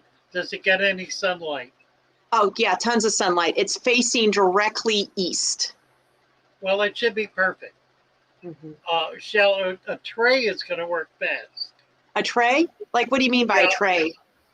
Oh, something long and low, and not very deep, like 3 to 4 inches deep. Okay. And maybe 2 feet long and a foot wide, something I think along I have those lines. I think I have something like that. Yes. Yeah. And that way you don't need any kind of aeration on it. Okay. And just put a few in, and the sunlight will keep them going. You can put some dirt in the bottom, or humus to create some microfauna. And just do like a normal salt combination, like. You want it a little brinier. They come out of much stronger salt, stronger than the ocean. So up around 2.5, 3.0. Would you use marine salt? You can, yeah. Or could I use other types of salt? You can use kosher salt, sea salt, sea salt, Himalayan salt, yeah. Himalayan Any kind of salt will do. Okay. Oh, next project. Sea salt will probably work better. Okay. Because it's got more minerals in it. Oh, yeah, and I can get that from the grocery store. Easy access. Yeah. Yeah. Yeah, Okay. they're fun to do. It's easy. You'll never get a lot of them. But doing it that way is the best way to get some, enough to be able to feed them to a few fish. Yeah, I don't need an excessive amount. I mean, I already do Daphnia. I have vinegar eels somewhere. I have scuds and snails. I have blackworms. I just noticed with my pygmy sunfish, they really enjoyed the baby brine that I threw in there. And I thought, how easy it is to keep brine shrimp. I mean, with Daphnia, it's an ongoing source of fun. Well, and you can keep them that way too. Yeah. In a tray outdoors, because it'll keep the algae. Excuse me. So the brine shrimp eat green water algae? Yes. So could I theoretically could I take because I have green water culturing, but it's fresh water. Right. Could I put salt in the green water that I have and then throw it in there? Would that? Right. See. Why couldn't you use your green water culture to top off with? Well, I don't want to. I don't want to dilute the salt content in the water. To top it off whenever you're done. Honey viper glass, I would not use. I would not use aluminum. Aluminum breaks down, particularly in salt water. Yeah. It probably wouldn't work. I was thinking about. I have I have these quart dishes, not dishes, but I have these 6 quart, maybe 12 quart low plastic boxes. Right. They're yeah.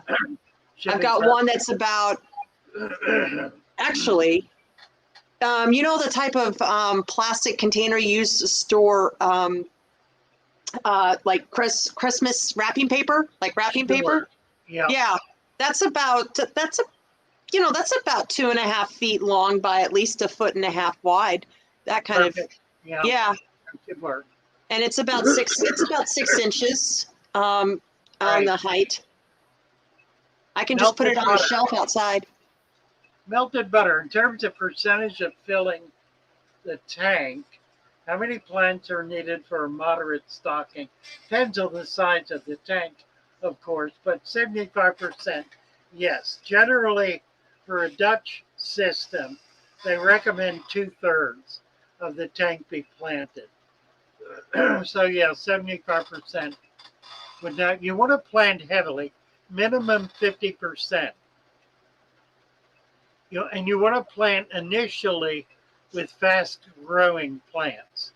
This Vallisneria is always a good choice, or Sagittarius, even the sword plants. What about floaters, like frog bed? Well, you can do it. Keep in mind it's gonna reduce the light getting penetrating to the rest of the tank. True. That's right. But you can do it. I ended up putting like arrowroot and pothos in one of my tanks just because I thought it might cycle it faster, and I ended up I had every plan of taking them out, but I liked them, so now they're there still. I had some. I have a picture somewhere on my channel of pothos in a row of tanks it's taken over the entire frame of the system. It was about 2 feet tall, and it was ranging 20 feet away from the tanks.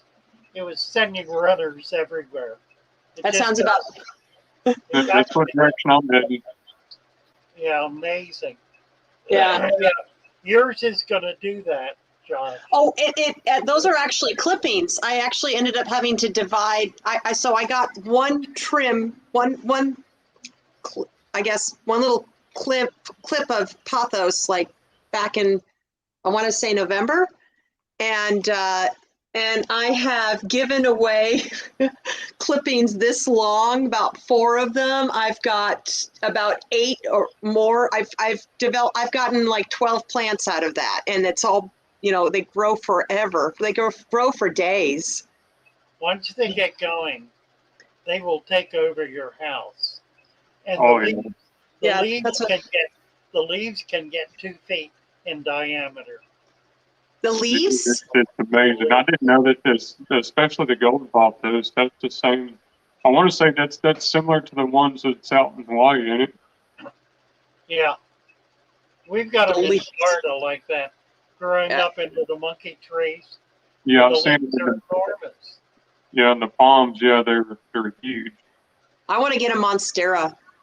That's my next plant riparian goal. Right on. Yeah, I've been inspired by your tank, Josh. Well, I might have to send your rhizome then. I'm good. I might have to cut one of them down. It's about at the ceiling. I'd ask for a clipping, but those things are expensive to ship because they're big. I would cut the leaf off and just send the rhizome. I wouldn't object. You put it in a $5 flat box. I'll put it in my 75-gallon or my new pea puffer tank. See how it does.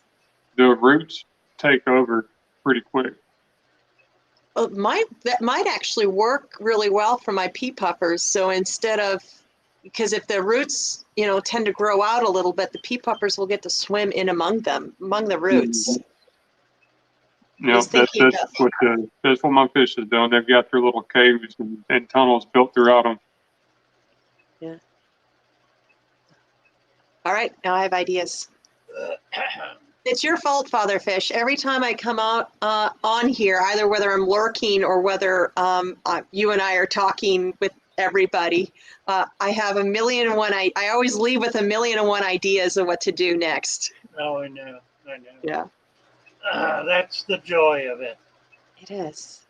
It really is.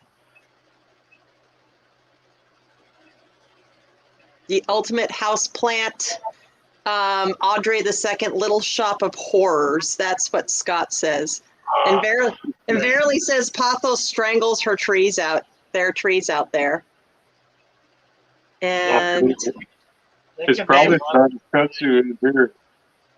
Brian says he's seen a pothos take down an oak tree. What?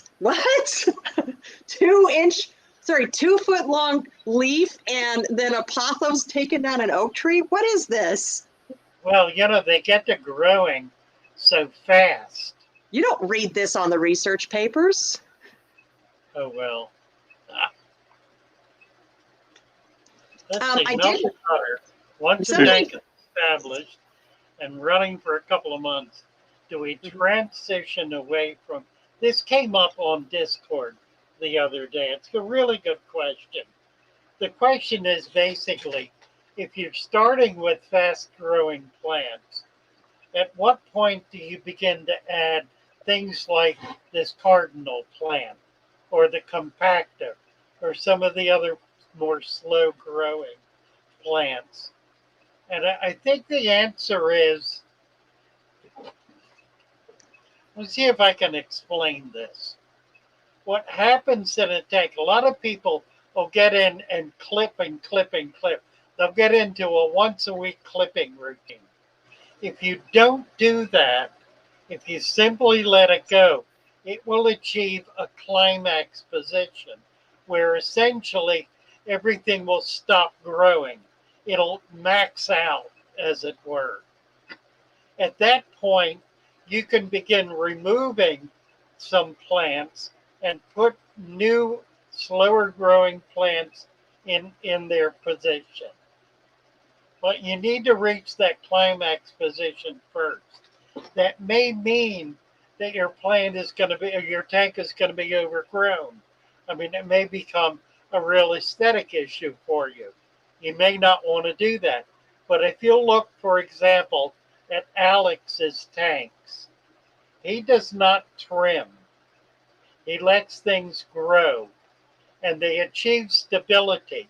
They'll grow to a point, and then they'll basically slow way, way, way down. They achieve a level where they've maximized themselves in the system in terms of available resources. They've achieved a position of strength, if not dominance, where they can sustain themselves, and they'll stay basically in that position. That's the point where you want to begin replacing with slower growing, perhaps more favorable, more interesting plants, like the ones I just mentioned, and others like Buse. Bucephalandra is a very slow growing plant, and you really can't do it in a brand new tank. It'll die out. But in a well-established tank, it'll do very, very well. Kevin, I'm going on vacation.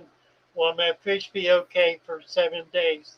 No food. Actually, your fish will be okay probably for 7 months with no food.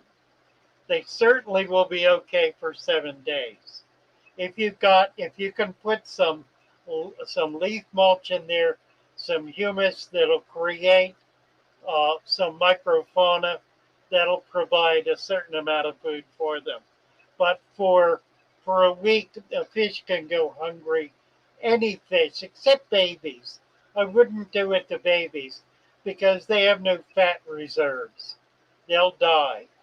But for mature fish, yeah, a week is not a problem at all. There's no fish that won't survive a week with no food. Can you or put a leaf? month for that matter. Can you put leaf litter in a Daphnia tank? I tried it, but Hydra got to my Daphnia tank. I don't think it came in with the leaf litter though, so I don't think I was able to really establish whether or not it was leaf litter is good for a Daphnia tank or not. Well, I'm sure it did come in with the leaf litter. Oh, it did? That's exactly It what probably did. Sure. No. That might explain it then. But you're not going to get it every time. It's one of the reasons for setting up these little jars, so you know what's in there. Because there are some things you don't want, and that's a good example of something you really don't want. Now, they're easy enough to get rid of. It's not like you've destroyed your tank with them. You put a betta in there or two, and they'll eat them up. I have a beta that I've had 5 or 6 betas. I've taken care of in rotation about 5 or 6 betas in my lifetime. And this one beta he's the only beta. He's never been a community fish beta. He is an absolute nasty little sucker. And I love him dearly. And he's right now in that tank that had the outbreak of Hydra, and he is fat. He's having the time of his life. I'm just letting him hang out there for a little while. Yeah, he'll clear it up. Yeah. Chris was talking about octopus. I've got Yeah. some similar. I think I do. Maybe I don't. You know what? I put my octopus in with my Waru, and they had it for lunch. I have stems, no leaves left. Is it beta or beta? Brian. Plant. I'm going to pull it out of here.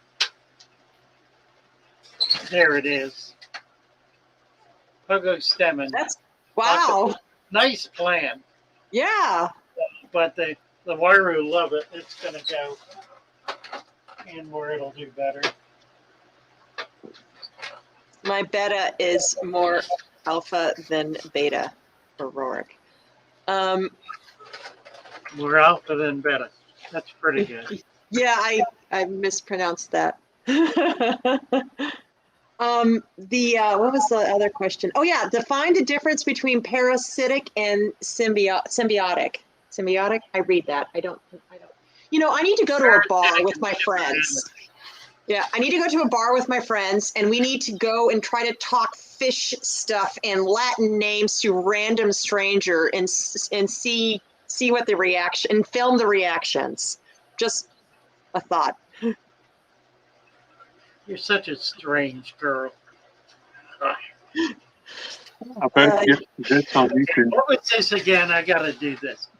It's symbiotic as opposed to Parasitic. parasitic. Yes. Well, basically, it's pretty simple. A symbiotic relationship is mutually beneficial. A parasitic relationship only benefits one of the two parties. That's very clear. Yeah, that's very clear. Now, the parasite may keep its host alive by not draining it dry. There are parasites that are able to do that. They will not kill their host, but they will feed on it and maintain it at a fairly low life level, if you will, but not kill it because they don't want it to die until they're ready to breed. So they need to max out their in order to achieve their life cycle. They need to keep the host alive long enough to be able to complete that part of the life cycle. There are other parasites like some of the nematodes that depend on being in several different animals in their life cycle. They'll start, for example, with a snail that'll be eaten by a fish that'll be eaten by a bird. And in that final stage, they'll lay eggs, and the eggs will be dropped through the waste into the water and picked up by snails.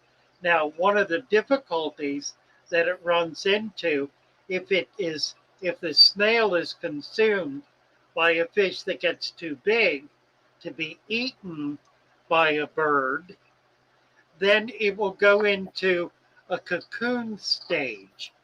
I remember catching some large striped bass that had black dots in them. And I called a local biologist, and he said those are nematodes that are encysted because they've grown as much as they can in that host, and they're waiting to be picked up by another host. The likelihood is that when the fish finally dies, they will deteriorate. They'll fall to the bottom and they won't get picked up. They won't be able to go through that final cycle. Yeah, they'll just they don't make it in the evolutionary or the life cycle. They made the mistake of latching onto a fish that got too big to be eaten. Yeah. A tick is parasitic. Yes, exactly. A tick is parasitic. It gives nothing. Might even give disease. I mean, what it gives is not beneficial to the host. A parasite does not benefit the host. Yeah. Whereas a symbiotic relationship, the most obvious one and the most common one is the coral. A coral is a living animal that ingests algae, and the algae lives inside the coral, in the outer flesh, lives actually in the inner body of the coral. And because it lets sunlight in, that algae grows, releases sugars that feed the coral. So the coral provides a safe home for the algae. The algae provides food for the coral. Upwards of 90% of the coral's food is derived from the algae living in it. That also is what determines the color of the coral. It's the algae that create the color. The color of the algae determine the color of the coral, not the animal itself. So there's a perfect symbiotic relationship in which both animals benefit from the partnership. I think actually I knew that. There are not a lot of them. Well, there maybe are a lot of them. A lot of things that are called parasites are really not parasites. They're really symbiotic because they're not killing the host. By the same token, they may not be particularly benefiting. Well, so you're saying, well, I mean, hold on, it makes, well, so some parasites doesn't benefit the host, but the parasite will keep the host alive just so they have a continuous food source. Right now, there's another, well, theoretically, yeah, there's another kind of parasitic relationship. I did a brilliant video on parasites. That's on my YouTube channel. It's probably the best video I ever did. There's a parasite. Let's see, what was it? I need to link it. Yeah. There was a frog that was disappearing in Japan, up in the creeks and streams. They couldn't figure out why it was disappearing until they discovered that there was a parasite that went into a fish host, and when it hatched, it fed the frogs. Well, the fish was fished to near extinction, which caused the frogs to not have that food source, which was a critical food source that came right at the point where they were spawning. So they've replaced the fish now, put it, been able to support it so that it now is providing the mid host, if you will, for that parasite to be able to feed the fish. And it's, I guess, when it pops out of the fish. Yeah. So that's hard to trace. I mean, that's like. It is, yeah. That's like second level food source. Serious effort to figure that out. Yeah. Oh, that's really cool. Where is it under your parasite video? Because I was looking for it, but it only talked about ick. Is it under new fish keepers, advanced fish keepers, or master fish keepers? It may not be in any of them. I was hoping to link it on the stream. Look up father fish parasite. The what? Just type in parasite. Yeah. Parasite father fish. Parasite father fish. Gotcha. Yeah. I am going to have to, the genius of parasites. There it is, right. There we go. I'm going to link it right now so that everybody's got it. All right, father fish, you got a couple questions. Okay. Aqua, baby, I think is how you say it, is want to know how many black rams he can keep in a 75-gallon. How many black rams? Is that a serious question? Are you growing them out or are you trying to spawn them? Because if you're trying to spawn them, it won't work. the two that pair off will kill everything else they can get close to. So the best answer is unless you're growing them out, in which case you can keep lots of them, like 50 to 100. But if you're trying to spawn them, you need to separate them into 5 or 10 gallon tanks by the pair, not trios. They don't breed by trio. You put 2 females and a male in, the 2 will pair up and they'll kill the extra female. So you need a male and a female, unless, as I say, you're growing them out. And then you can only do that to the point where they begin pairing off. Then you got to separate them. Oh, and then there's a problem. Brian says macroalgae are my next project. Love macroalgae. I love macroalgae. Florida has magnificent macroalgae. What are macroalgae? I don't have any. Is it something I already know, but I just don't know the term? Yeah, probably. Yeah. There's like a whole language in this hobby. Yeah, it's a saltwater plant. Here's Here's 2. Whoops. Oh, I think I have the one. Well, it's That's on your lettuce, but that's saltwater. And then that's salt. Okay. Here's another one. I'm dripping on my keyboard. These are saltwater. These are a new saltwater, world. right. And there are many others. They come in all different colors of the rainbow. Just really beautiful stuff. They do not have roots. They're an algae, not a plant. That is not a rooted plant. Yeah. And they come in just an enormous variety of color, shapes, and sizes. And that's where coral gets their colors. No, different kind of coral. Those are monocellular algae. Okay. Like green water. These are called macroalgae. Yeah, as opposed to microalgae, I guess. A microalgae would be a unicellular algae. The macroalgae it looks like a plant. It grows like a plant, except it doesn't have roots. It attaches to a hardscape, or some just float, and then takes nutrition out of the water column. Okay. I never took biology. I only took chemistry. Well, you get in a biology course with this hobby, and you're really working at it. I've learned so much. Working at it.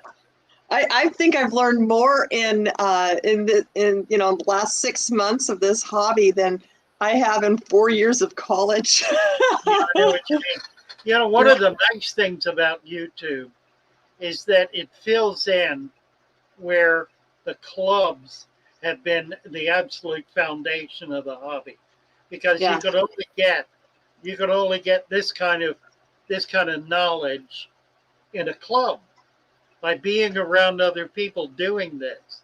But we're able to do that on YouTube, which is just a wonder, because it makes information that all of us have shareable in larger groups. Oh, it's a godsend. I don't know if there's anybody else in this fish fam that lives in Houston, Texas, but we don't have a great fish club. In their, the COVID, I actually met one of the founders of the fish club last weekend when I went to take that how to build a pond class. Oh, nice. And yeah, very nice lady. She says I'm much nicer in person than I am online. I didn't mean to do that. this is because, I keep breaking the rules, not offering to share sponge filters. That's a no-no. Offering to give away Daphnia or plants. That's a no-no. What are you talking about? Oh, yeah, that YouTube thing. Yeah. That's And then the- also the asking if we could, Facebook thing. yeah. And then asking if we could actually do meetings in person. Apparently that was also offensive to one of the club administrators too, because she unfortunately did lose family during the COVID. And heart goes out to it. A lot of people lost loved ones, but it wasn't, asking to meet in person wasn't a way. I didn't mean to make it sound like, I'm dismissing people's pain. In my mind, the two were separate but for this one individual person, it wasn't. It was combined. So, Right. The people like that. The what? So you're running into different kind of people out there. Yeah, I tend to attract them. That's why my name is Karen online. Yeah.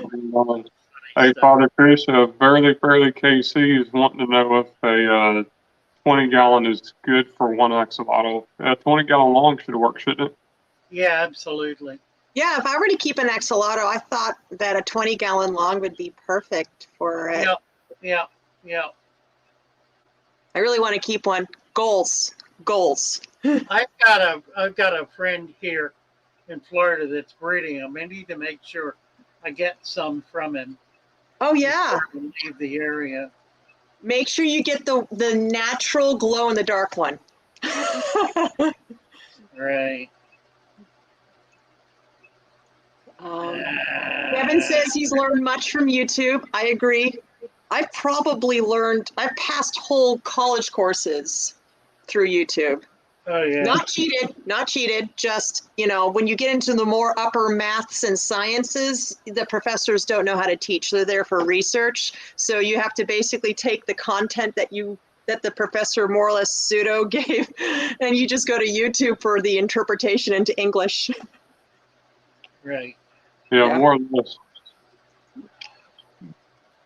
They say, here's a book, figure it out. Yeah. Yes, essentially. Right. Scott says this is a master class in biology and aquatic biology. Yep. Yes. I feel like I've come in the middle. Like I've come in the middle of the semester for aquatic biology. Do you know what I mean? Like there's a whole bunch of stuff that I should have had a foundation for, but didn't. It's a continuing process, though. Mm-hmm. 6 months from now, you'll be fully caught up. Probably 3 months, given the speed of your learning capacity. You mean trial and error? 3 months, you'll be caught up. Okay. All right. I'm going to hold you to it then. I'm going to hold you to it. 20-gallon one. Going to bed. Good night. It's not nighttime. It's morning. It's morning. See you later, Naresh. He probably has things to do in his day. Nice to see you, Naresh. Glad to have you with us. Yeah, good to see you. Naresh is trying to put together a video from last week about cleaning glass, and we've had a lot of trouble getting all the bits and pieces of it together. So hopefully that'll come out. I don't know what we're going to pull out of this one. That'll be a good question. I can't even imagine. I don't know. I mean, we kind of were all over the place. It's my fault. Sometimes I get into that where I have a million different questions bouncing. I should have warned you earlier. I had a million different questions in my head bouncing all around all at once. You did warn me. Okay. I was forewarned. Okay. Absolutely. Well, there you go, folks. Take what you can. Right. So, what is it, 10:30? When you've been here a couple of hours, it's kind of, you know what's interesting? We have 27 people with us. Last week, we were at about 60. Uh-huh. I just wonder what the difference is. I don't know. I don't know either. Kenny is on now. He was on at 10:30. 9:30. No, 9:30. No, 10:30 He's on at 10:30. He's on now. You know, last week was Memorial Holiday weekend, wasn't it? Yes. It was. Yeah, the Friday. I don't know. There's usually external circumstances, not necessarily what goes on. Not usually. Sometimes it's external, like maybe, I don't know, Lucas didn't do his live stream or somebody else. I mean, who knows?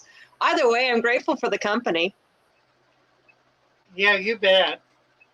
Frank is saying, I'm leaving during our best salt collecting season. That's really true. Oh. I miss my weekly outings and my ability to see my friend daily horrendously. Ah. It sucks for me. Sorry, Frank. I appreciate it, Frank.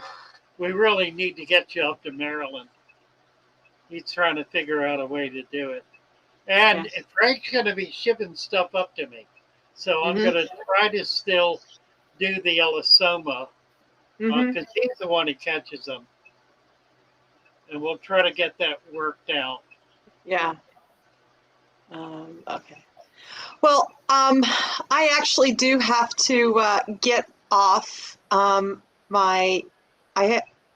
Friday nights is always my house is always a mess on Friday nights. So as much as I love doing the live stream, I'm like, I've got a few things to put away.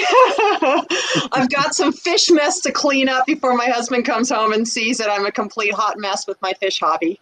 I think last night he said, quote, you have a very strange hobby, my dear, which if anybody else has significant others and that don't share the fish hobby but appreciate you for you, this is definitely an example of that. Well, thank you, EJ. Delighted to have you with us. And we'll be back on Sunday night with Mary Page. And she'll be back Thursday. Yeah, she will. She got her internet working. She's happy with it, so good. That's going to work out well. Then next Thursday, we'll be doing the Venice Aquarium Society, and then Friday, I may be on the road, but we'll be here one way or the other. Yes. We'll see how it goes. Oh my gosh, that's soon. You're leaving. No, it's not next week. It's the week after. It's the week after, yes. It's the week after, right. It's not next week. Yeah. Oh my goodness, that's soon though. Oh my goodness, it's really coming up. I'm going to try to get try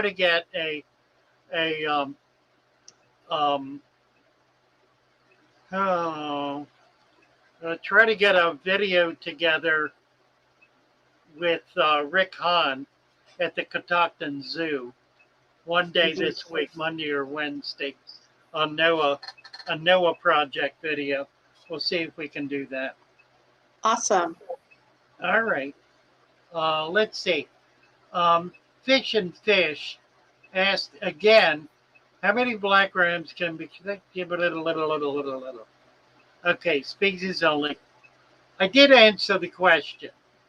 If you're growing them out, you can keep upwards of 100 in a 75-gallon tank. If they are adults, they're going to beat each other to death. You can keep them together and grow them out for a while, but once they start pairing off, they become very aggressive toward each other. So you can grow them up, grow them out. Once they're grown out, you need to start separating them.